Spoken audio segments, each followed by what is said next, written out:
Je redonne la parole à Frédéric Badina-Serpette pour 2 délibérations ayant trait à l'économie sociale et solidaire et circulaire.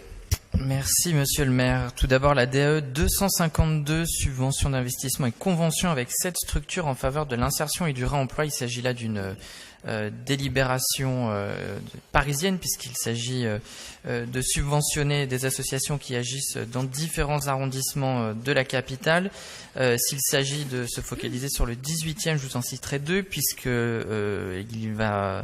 la délibération propose de subventionner Arès, dont on a déjà parlé, Arès Service, l'entreprise d'insertion cette fois-ci, qui dans le cadre du projet Refabriquer à Paris, lauréat du budget participatif 2017, va travailler sur une activité de recyclage de vêtements en lien avec Air France, le but étant de récupérer les vêtements professionnels de Air France qui sont parfois qui ont besoin d'être recyclés ou réutilisés et qui là pour le coup seront récupérés par Arès et retravaillés dans le cadre d'une logique d'économie circulaire. Et donc là l'idée c'est de les aider à mettre en œuvre cette nouvelle activité. Et puis la deuxième association qu'on connaît là aussi très bien puisqu'il s'agit du Grajarc, qui est donc un club de prévention qui souhaite organiser un chantier éducatif visant à la fabrication de 2 boîtes à livres qui seront installées sur les grilles du square des Poissonniers, donc dans l'arrondissement.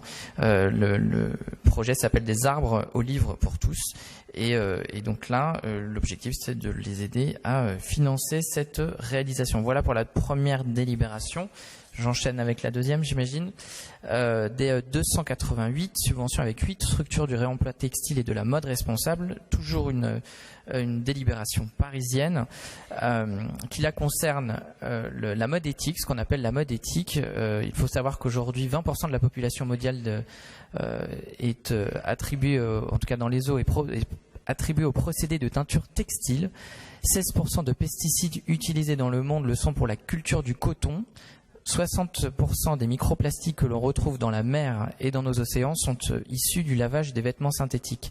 Cela donne un peu une idée de l'impact que nos vêtements et que la fabrication de nos vêtements a sur notre environnement. Aujourd'hui, on achète en moyenne 30 kilos de textiles par an en France, 60% de plus qu'il y a 15 ans, et on en jette 12 kilos. Face à ce constat, Paris a voulu s'engager et soutenir un certain nombre de projets qui encouragent une mode éthique plus responsable et moins consommatrice de ressources sur la planète. C'est pour ça que la première des actions que nous vous proposons de subventionner ce soir est d'accompagner l'association Paris Good Fashion, qui a pour objectif de faire de Paris la capitale d'une mode plus responsable. C'est une structure bien particulière puisque là l'idée c'est de mettre autour de la table tous les acteurs de la mode, les grandes marques de couture, les grandes marques de vente comme les Galeries Lafayette, LVMH ou Chanel, des organismes professionnels de la couture, du prêt-à-porter, l'Institut français de la mode, il faut le signaler, ou de jeunes marques, ainsi que des ONG et des associations éco-responsables, notamment la Fondation Ellen MacArthur, pour travailler ensemble à porter des projets, à accompagner des projets, puis surtout à changer nos modes de production pour rendre la production textile moins invasive sur notre environnement. On a un petit objectif derrière Paris Good Fashion, c'est d'essayer de faire en sorte que les Fashion Week soient plus éco-responsables. On sait aujourd'hui que c'est pas forcément le cas. Une autre structure du 18e qui là pour le coup est financée et qu'on connaît bien et sur laquelle travaille beaucoup AFAF, il s'agit de l'association des professionnels de la mode, de la goutte d'or et du design.